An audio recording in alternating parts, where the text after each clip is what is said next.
In the winter of 1944, the Ardennes forest stood silent beneath a suffocating blanket of white. The trees, tall, ancient, and skeletal, leaned like mourners in a frozen cemetery.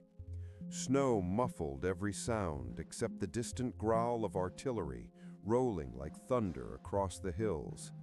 This was the Battle of the Bulge, a place where hope froze, where armies clashed beneath steel skies, where thousands of young men met their fate in the cold silence of Europe's last great battlefield.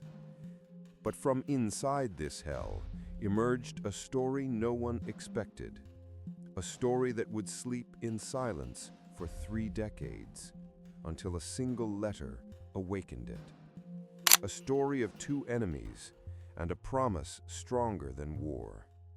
This is the true account of Private Robert Shelton, a young American soldier from Ohio, and Erich Klein, an 18-year-old German conscript who had not even started his life before the war tried to end it.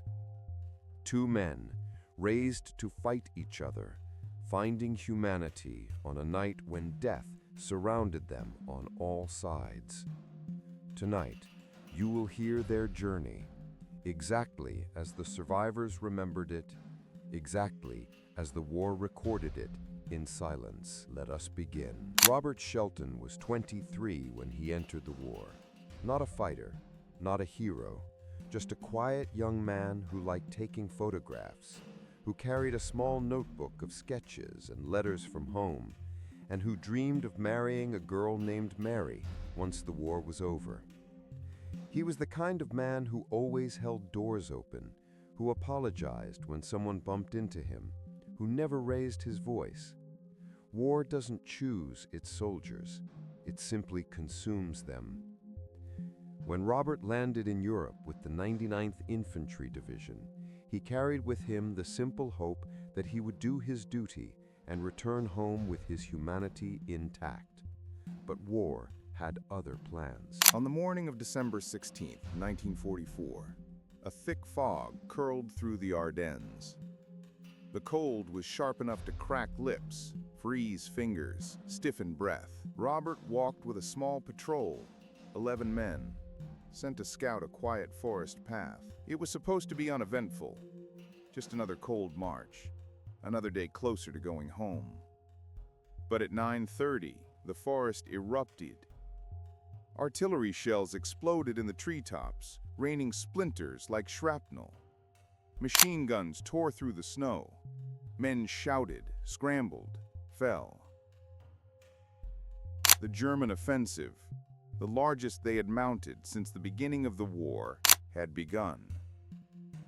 Within seconds, the patrol was thrown into chaos. Robert dove behind a fallen tree as bullets sliced past him. His shoulder burned. He had been grazed.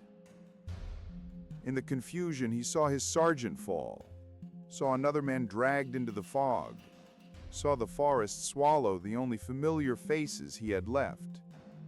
And then, silence. A silence so sharp it felt alive. Robert pressed a hand against his bleeding shoulder, breath steaming in the icy air. He was alone, or so he thought.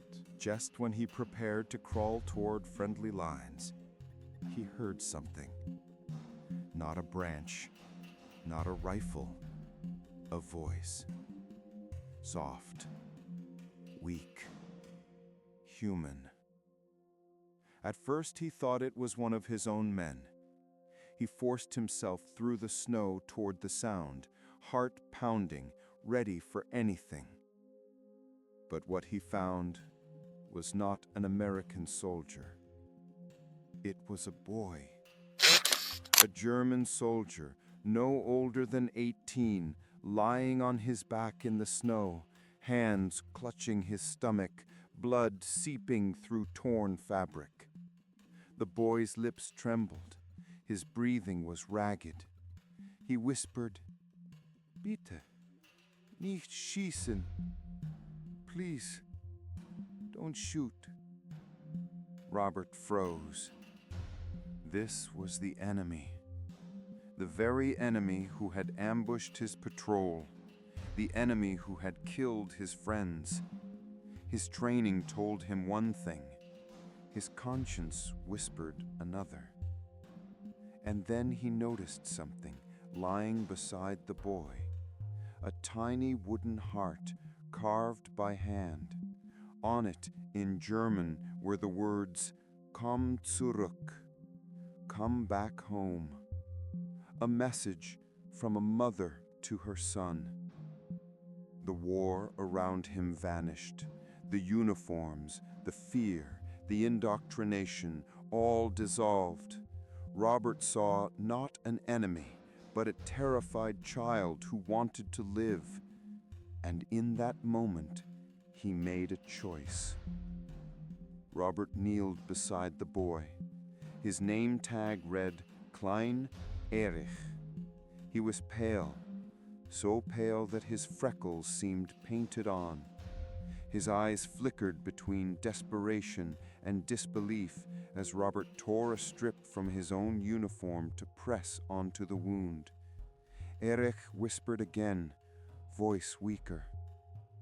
"Why help me? I am your enemy."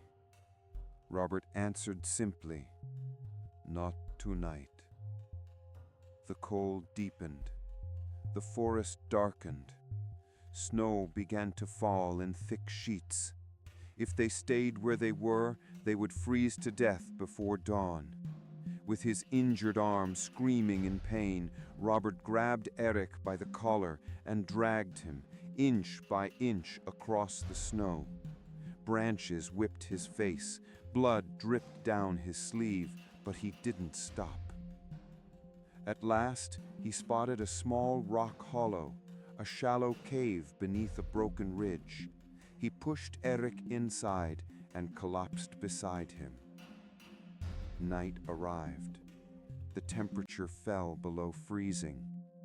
Inside the cave, two enemies shivered beside each other, listening to distant gunfire echo through the forest. Robert shared his canteen, tilting water carefully to Erich's lips. He wrapped his jacket around him.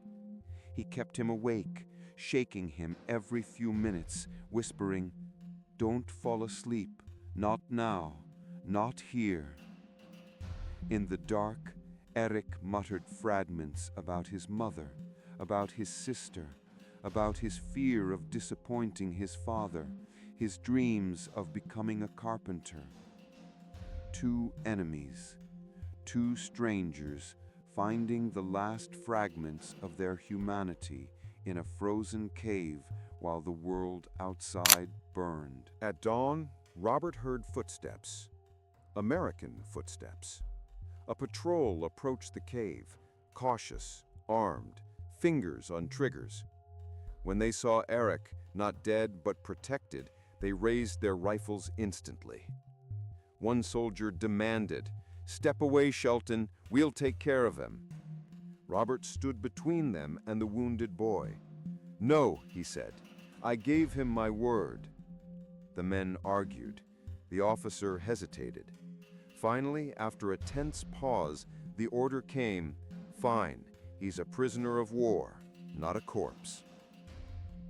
Erich was taken into custody. Just before the Americans carried him away, Erich reached out with a shaking hand and pressed the wooden heart into Robert's palm. Their eyes met. No words passed between them. None were needed. Robert survived the war, returned home, married Mary, started a modest life as a postal worker. But he never forgot that night in the Ardennes. He kept the wooden heart in his desk drawer, never speaking of it, but never letting it go. He wondered many times what became of Erich. Had he survived the prison camp? Had he seen his family again? Had he lived? Decades passed. The war became a memory, then a story, then a shadow. In 1975, a small envelope arrived. German stamps, old handwriting. his name written carefully, as though the writer wasn't sure it was correct. Inside was a short letter and a small wooden object, a heart. This one engraved not with a mother's plea, but with the words, "Für meinen Retter," to my rescuer. The letter read, "My name is Erich Klein. I have searched for you for 31 years.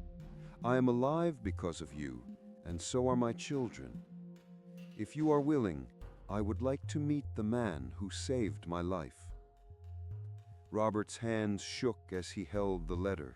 Tears fell onto the page. The past he had buried was suddenly alive again. Later that year, Robert traveled to Germany. A small village, a quiet house, a wooden workshop outside, filled with tools and carvings. Erich had become a carpenter. The door opened. There he stood, older, slower, with lines of time on his face, but unmistakably the same boy whose life Robert saved in the snow. They stared at each other for a long moment. Neither man spoke. Then Erich stepped forward and embraced him. A long, trembling embrace that 3 decades of silence could not weaken. Erich brought out his wife, his 3 children, a table filled with food prepared for the American who had changed their family's fate. At one point, Erich placed his hand over Robert's and said, "You didn't just save me. You saved everyone who came after me." Robert had no words. His eyes said everything. In the years that followed, Robert and Erich remained close friends, 2 former enemies, bound forever by a night of compassion in a world of cruelty. When they finally told their families the full story, both sides cried, astonished at how thin the line between enemy and friend truly is. Robert kept the 2 wooden hearts side by side until the end of his life. One, a plea for a son to return home. The other, a thank you from the man who did. Together, the hearts told a story bigger than war. A story about choice, about humanity, about the power a single moment can have, even across generations. War creates enemies, but people, real people, can choose something different.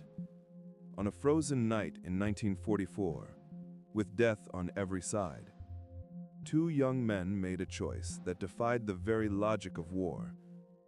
A choice to see each other not as enemies, but as human beings. And that choice echoed across a lifetime. This has been the true story of Private Robert Shelton and Erich Klein.